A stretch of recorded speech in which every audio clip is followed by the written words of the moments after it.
আত্মহত্যা প্রতিরোধের ক্ষেত্রে এটা নিয়ে আলোচনার গুরুত্ব আসলে কতখানি? ধন্যবাদ তোমাকে সাবরিন।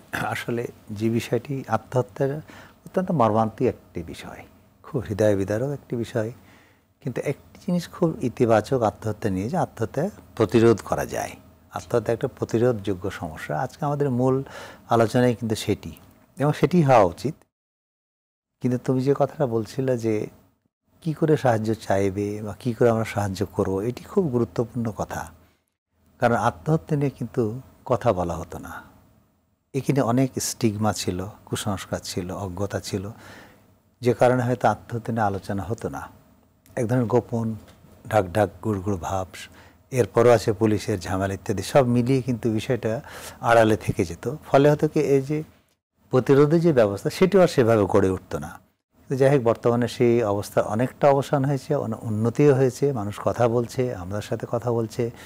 ফলে আত্মহত্যা প্রতিরোধের ক্ষেত্রটা আস্তে আস্তে উন্মোচিত হচ্ছে এবং অনেকেই এর সাথে জড়িত হচ্ছে। আজকে যদি আমি একটা কথাই বলি, যে এই যে সবচেয়ে যে জিনিসটা অত্যন্ত গুরুত্বপূর্ণ, যে সচেতনতা বৃদ্ধি করা, জানানো, সেটি কিভাবে? সবচেয়ে বড় ব্যাপার হলো মিডিয়া। আজকে আমরা মিডিয়ার সামনেই কিন্তু কথা বলছি, এই জন্য মিডিয়ার ভূমিকা অত্যন্ত গুরুত্বপূর্ণ এইসব বিষয়ে। শুধু আমি আত্মহত্যা বলবো না, যে কোনো মানসিক রোগকে নিয়ে এক ধরনের কুসংস্কার আছে, সেই ক্ষেত্রে মিডিয়ার ভূমিকা অত্যন্ত গুরুত্বপূর্ণ মানুষের সচেতনতা বৃদ্ধির জন্যে। সুতরাং আমার মনে হয় যে প্রতিরোধের বিষয়গুলো এখন একেবারেই পরিবার থেকে শুরু করে কমিউনিটি, রাষ্ট্র, সকলেরই দায়িত্ব আছে। এক একজনের দায়িত্ব এক এক রকম।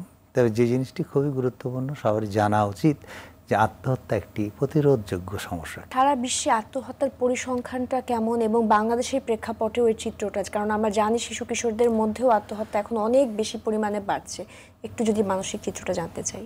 এটি খুব গুরুত্বপূর্ণ একটি বিষয় বা প্রশ্ন, যে আত্মহত্যা পরিমাণটা কীরকম। কারণ একটা বিষয়ে আমরা যখন কাজ করব, একটা বিষয় নিয়ে আমরা যখন কোনো ব্যবস্থা নিতে যাব, ইন্টারভেনশনে যাব, তখন কিন্তু সেই বিষয়ের গুরুত্ব সম্পর্কে বা ম্যাগনিচিউড সম্পর্কে জানা খুবই দরকার।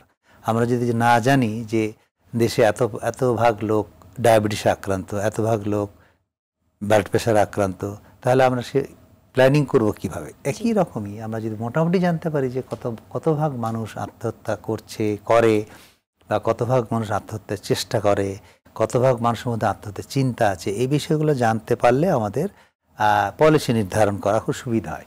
তো সেই আলোকে আমরা যদি বলি, সারা বিশ্ব এবং বাংলাদেশ মিলিয়ে এটা অত্যন্ত ভয়াবহ একটা চিত্র। বলা হয় যে প্রতি 40 সেকেন্ডে একজন আত্মহত্যা করে। তার মানে আমরা যতক্ষণ এখানে বসেছি, বেশ কিছু আত্মহত্যা সংঘটিত হয়ে গেছে। সারা বিশ্বের যে হিসাবটি দেখা যায়, তাতে প্রায় বছরে 8 থেকে 10 লাখ মানুষ আত্মহত্যা করছে।